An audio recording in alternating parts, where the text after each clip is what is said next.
आवश्यकता उन्होंने प्रकाशित की, लेकिन इसमें 4 अंतरें जोड़ दिए। 1896 में कांग्रेस के अधिवेशन में गुरुदेव रविंद्रनाथ टैगोर ने पहली बार ये गीत गाया। 1905 में बंगाल के विभाजन के खिलाफ आंदोलन के समय वंदे मातरम जनता की एकता की गुहार बनकर गली गली से उठा।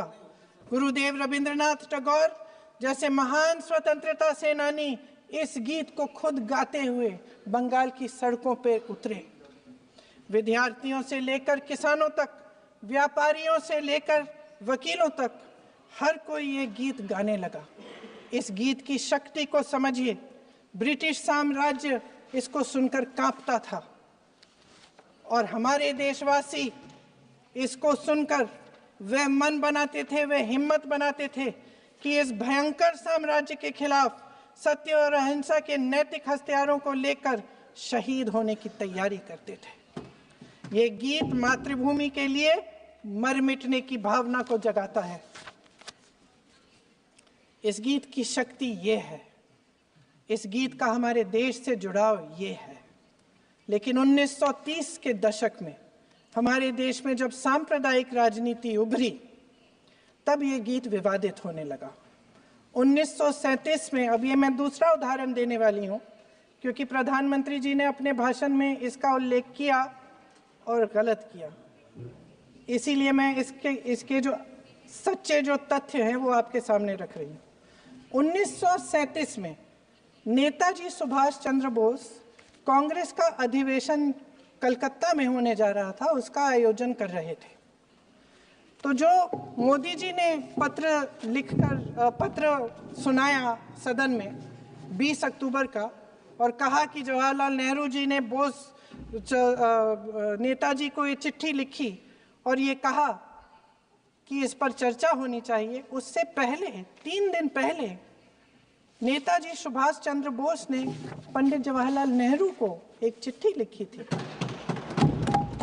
जिसका जिक्र आपके प्रधानमंत्री ने नहीं किया।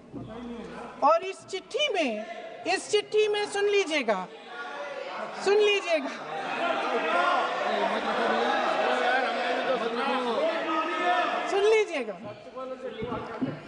आप नेताजी के लफ्ज नहीं सुनना चाहते? बंगाल का चुनाव आ रहा है।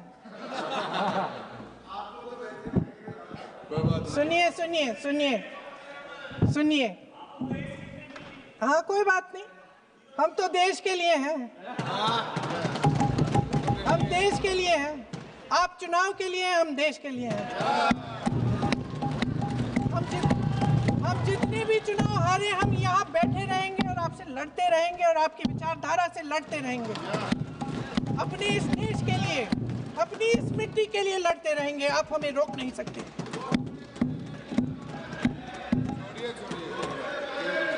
सुन लीजिए सुभाष चंद्र बोस जी ने क्या कहा, सुन लीजिए।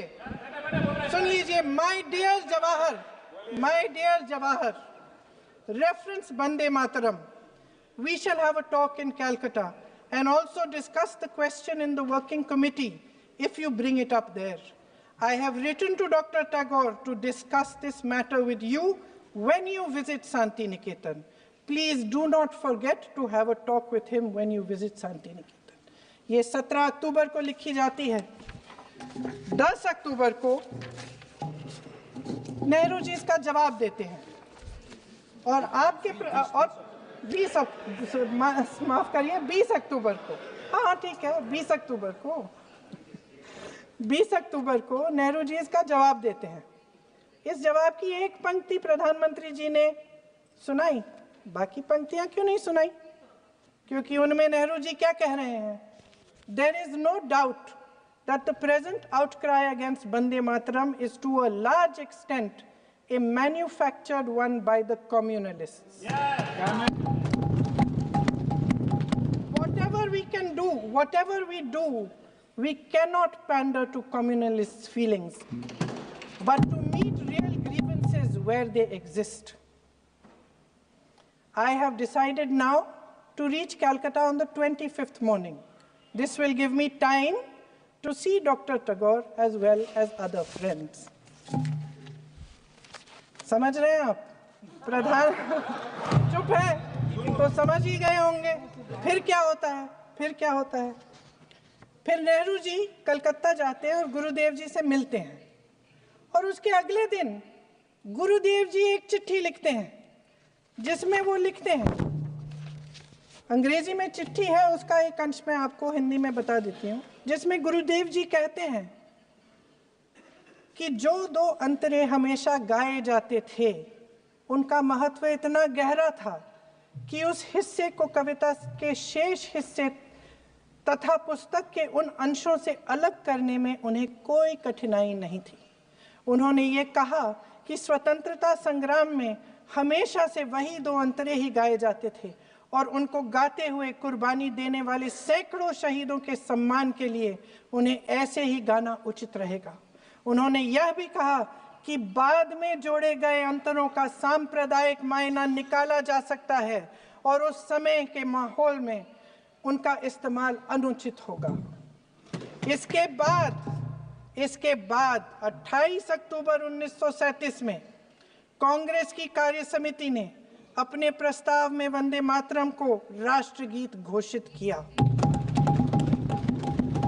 उन्हीं दो अंतरों को कार्य समिति की बैठक में महात्मा गांधी जी, नेताजी सुभाष चंद्र बोस, पंडित नेहरू, आचार्य नरेंद्र देव जी, सरदार पटेल जी, गुरुदेव रविंद्रनाथ टैगोर जी सब मौजूद थे। इस प्रस्ताव के ये सभी महापुरुष इस प्रस्ताव से सहमत थे। आगे क्या होता है ये भी सुना लूं। भारत की आजादी के बाद जब इसी गीत के इन्हीं दो अंतरों को 1950 में डॉक्टर राजेंद्र प्रसाद जी ने संविधान समिति में भारत का राष्ट्रगीत घोषित किया, तब लगभग यही महापुरुष मौजूद थे। इनके साथ साथ B.R. अम्बेडकर जी भी सभा में थे और इनके साथ साथ मेरे सत्ता पक्ष के साथियों के नेता श्री श्यामा प्रसाद मुखर्जी भी मौजूद थे। वही दो अंतरे राष्ट्रगीत घोषित किए, किसी ने कोई आपत्ति जारी नहीं की, कोई आपत्ति